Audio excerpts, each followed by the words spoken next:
নমস্কার, আপনারা দেখছেন চ্যানেল 24।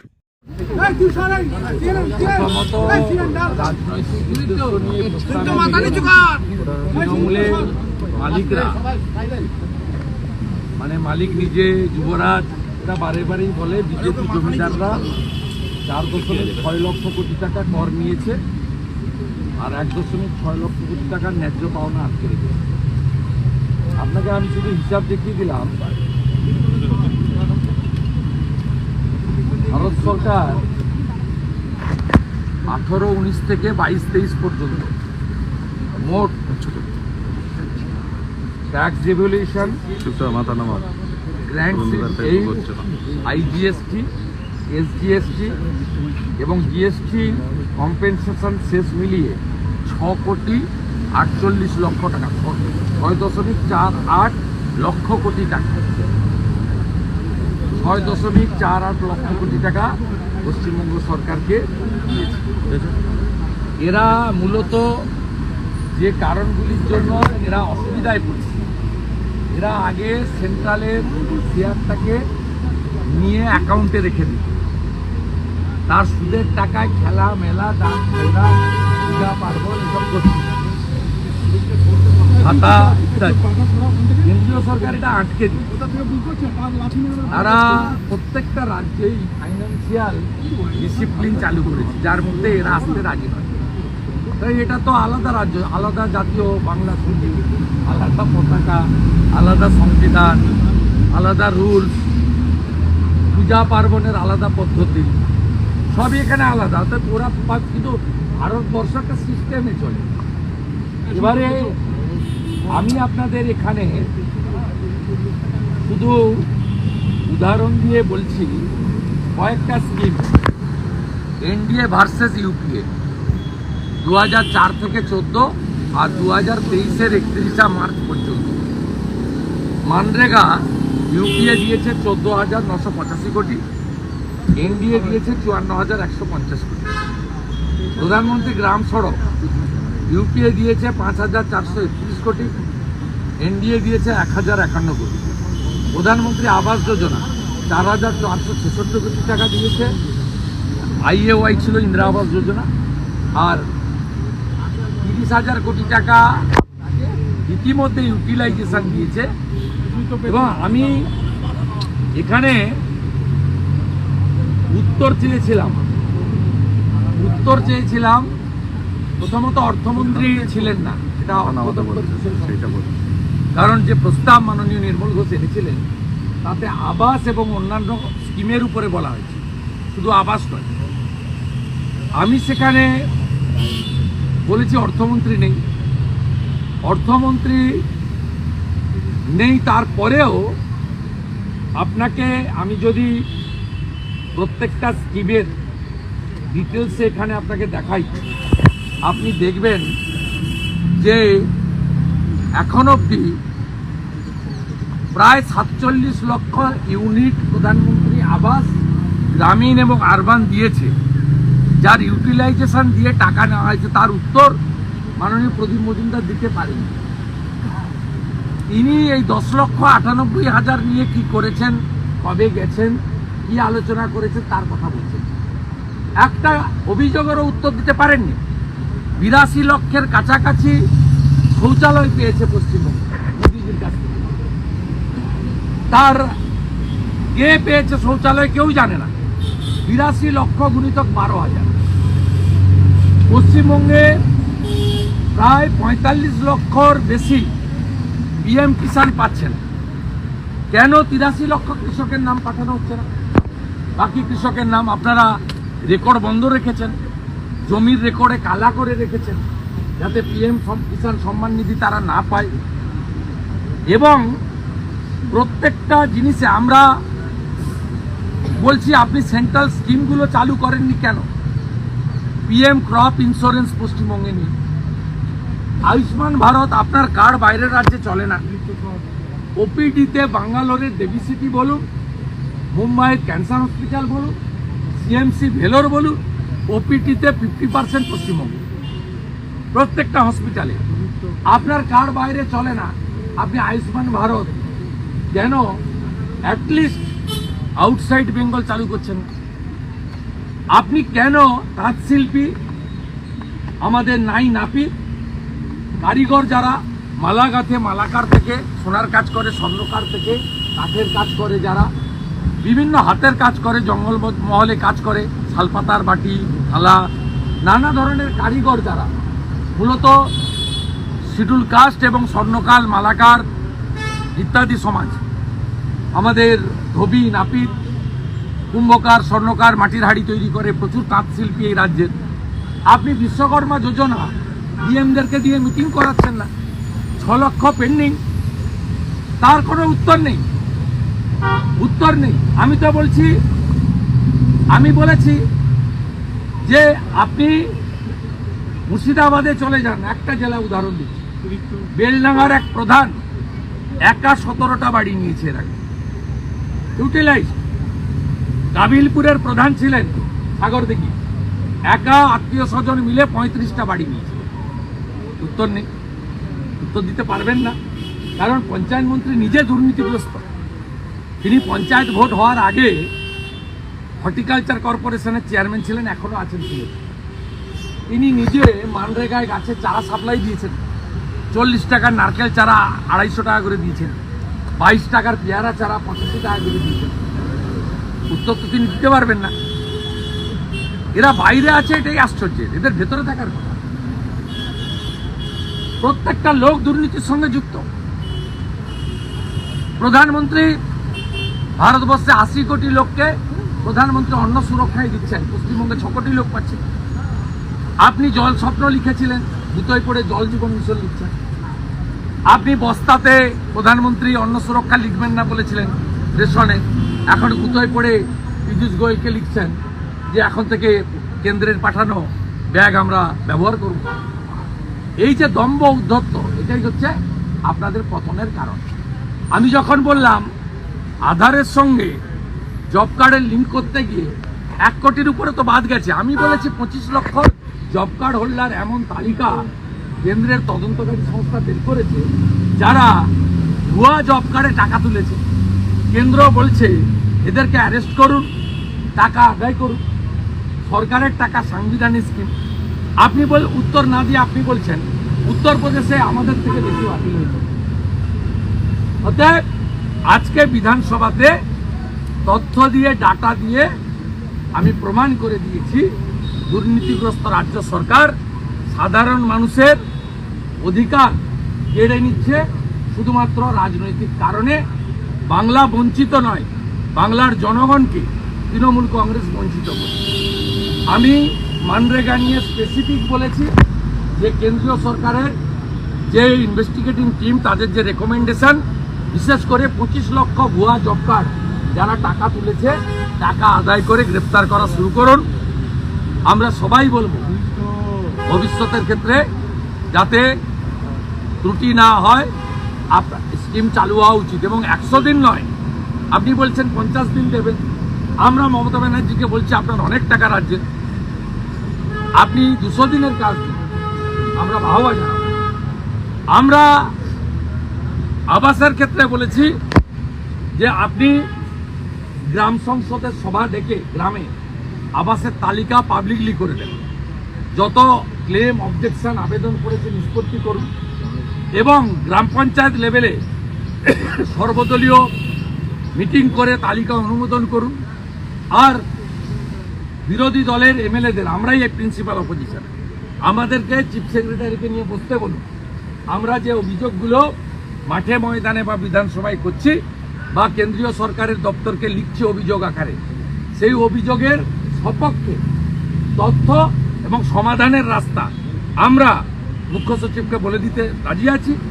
আমরা মুখ্য সচিব, প্রশাসনের আধিকারিক, তিনি যেখানে যখন ডাকবেন বিজেপির 5 জন, 7 জন, 8 জন এমএলএ গিয়ে আমরা সুনির্দিষ্ট প্রস্তাব দিতে আমরা প্রস্তুত আছি। কিন্তু চুরি তৃণমূলকে বন্ধ করতে হবে এবং রাজনৈতিক তালিকা তৈরি করা চলবে না। আবাস যোজনা সহ প্রত্যেকটা সামাজিক স্কিমে ঘুষ নেওয়া বন্ধ করতে হবে। যারা ঘুষ নিয়েছে তাদেরকে জেলে পুরতে হবে।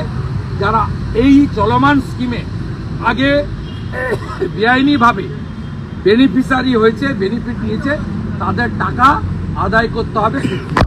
বলছি সিদ্দিকুল্লাহ চৌধুরী একটা দারুণ কথা বলেছেন আজকে, যে এখানে যদি হামদো হামারে চার না হয় চীনের সাথে লড়াই করা যাবে না। চীনের সাথে লড়াই করার জন্য এই হামদো হামারে চারটা খুব জরুরি। জনসংখ্যা আমি এটা নিয়ে বলবো না, উনাদের শুনুন, উনি উনার জনপ্রতিনিধি মন্ত্রী এবং তিনি একজন বিশিষ্ট শিক্ষক।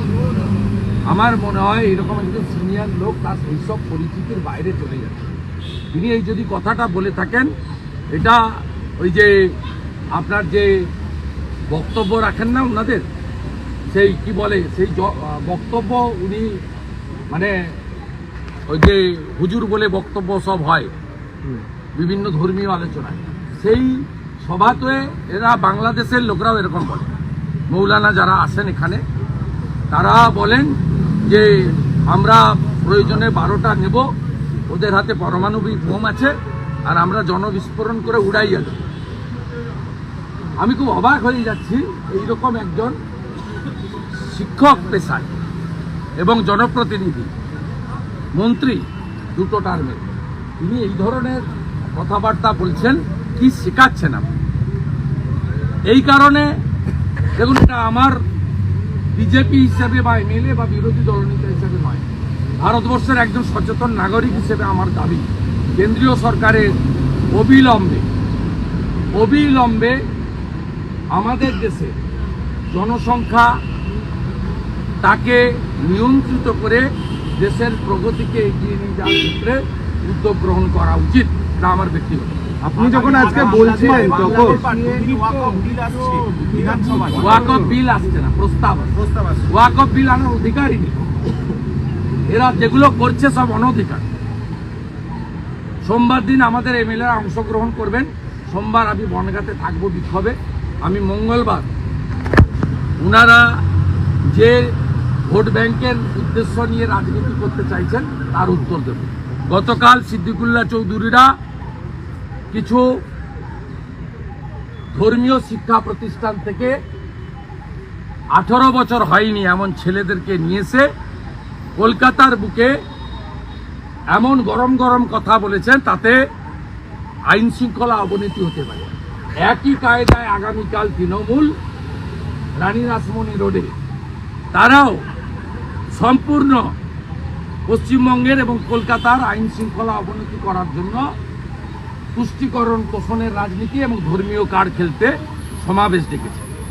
এই সোম মঙ্গলবারের অযৌক্তিক এবং ক্ষমতা বহির্ভূত প্রস্তাব, যা রাজ্য সরকারের এখতিয়ারভুক্ত নয়, যখন জয়েন্ট পার্লামেন্ট কমিটিতে আন্ডার কনসিডারেশন ফাইনাল রিপোর্ট পার্লামেন্টে প্লেস হয়নি, তখন এই ধরনের উদ্দেশ্য নিয়ে প্রস্তাব আনা এবং তার উপরে ভোট ব্যাংকের রাজনীতি করে বক্তব্য রাখা, এটার উদ্দেশ্য কেবলমাত্র আগামী বিধানসভা নির্বাচনে 100% মুসলিম ভোটকে সুনিশ্চিত করা। মঙ্গলবার আমি এবং আমার সাথীরা সোমবারও বলবেন, আমরা এর সঠিক জবাব উত্তর দিয়ে দেব।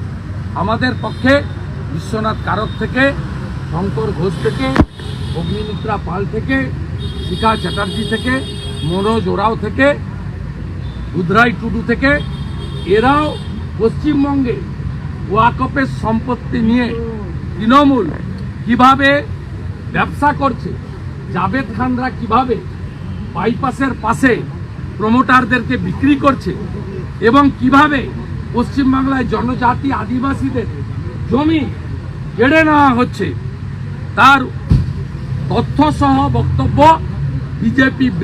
বিজেপি এমএলএ ব্রিগেড বিধানসভায় দেবে। মঙ্গলবার আমি দেব। সোশ্যাল সেকুলার পার্টিগুলো তারা বাংলাদেশের সংখ্যালঘু বলছে, হিন্দু শব্দটা ব্যবহার করতে তাদের যেন আপত্তি রয়েছে। তাদের এগুলো সেকুলার পার্টি নয়, এগুলো কমিউনাল পার্টি।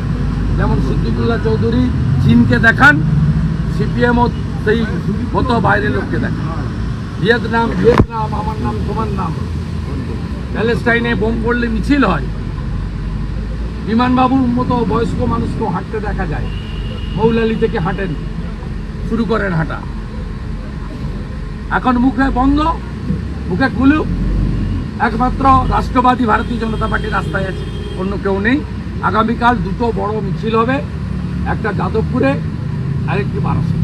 বলছি নকশাল বাড়িতে এমন জিনিস উদ্ধার হলো যেটা পারমাণবিক বোমার সঙ্গে যুক্ত। এ রাজ্যে তাই পাওয়া যাবে। তৃণমূলে এর আগে খাড়গড় বিস্ফোরণ হয়েছিল, সিদ্দিকুল্লাহ চৌধুরী কি বলেছিল স্মরণ করুন। আমি উত্তর দেব না। আমি হুমায়ুন কবির শেষ পর্যন্ত কি করেন তার অপেক্ষায় আছি। আপনার মিডিয়া ও তাড়াহুড়ো করে। হুমায়ুন কবির শেষ পর্যন্ত কি করেন, কারণ তিনি 24-এর লোকসভা ভোটের আগে ইউসুফ পাঠানকে গুজরাটি বলেছিলেন। তারপরে ভাইপো ডেকে ওকে আর নিয়ামত থেকে টুপি করিয়ে দিয়েছিল, পরের দিন ধাই করে নামতে নেমে পড়েছিল। আলটিমেটলি কি করেন দেখি, তারপরে উত্তর দেব। বলছি Bangladesh it is too early to say. দাদা একটা শেষ প্রশ্ন, বাংলাদেশের ইউনিভার্সিটিগুলোর বাইরে ভারতের পতাকা আলপনা করা হচ্ছে যাতে তার উপর পা রেখে হেঁটে চলে যাওয়া যায়। আমি প্রণাম করি ডাক্তার ইন্দ্রনীল সাহাকে। তিনি বলেছেন আমার দেশ আগে, রোজগার পরে। ভারতীয় পতাকা পদদলিত হয়েছে। আমি বাংলাদেশের রুগীদের চিকিৎসা করব না। আমি গোটা ভারতবর্ষের ডাক্তার সমাজ, ব্যবসায়ী, ভারতপ্রেমী নাগরিককে সম্পূর্ণভাবে বাংলাদেশিদের বয়কট করার জন্য অনুরোধ করব। বাংলাদেশের মৌলানা যদি বলতে পারেন যে প্রামাণিক সিল হিন্দু সম্প্রদায়ের নাপিতদের কাছে চুল দাড়ি কাটবেন না, মোদকদের কাছ থেকে মিষ্টি নেবেন না, ময়রা হিন্দু বাড়িতে মিষ্টি বানিয়ে খান। আমিও এখান থেকে ভারত প্রেমীদের বলতে চাই, রাষ্ট্রবাদীদের বলতে চাই, কড়া উত্তর দেওয়ার সময় এসেছে। কড়া উত্তর দেওয়ার সময় এসেছে, এটা মুখে নয়, কার্যক্ষেত্রে এমন উত্তর দেন যাতে আজকের বাজারে 150 টাকা পেঁয়াজ, 100 কোটি টাকা আলু, এটা যেন পাকিস্তানের মতো 1000 টাকা লিটার পেট্রোল আর 400 টাকা কেজি আটা, 400 টাকা 1 কেজি আটার দাম 400 টাকা, পাকিস্তানের মতো অবস্থা।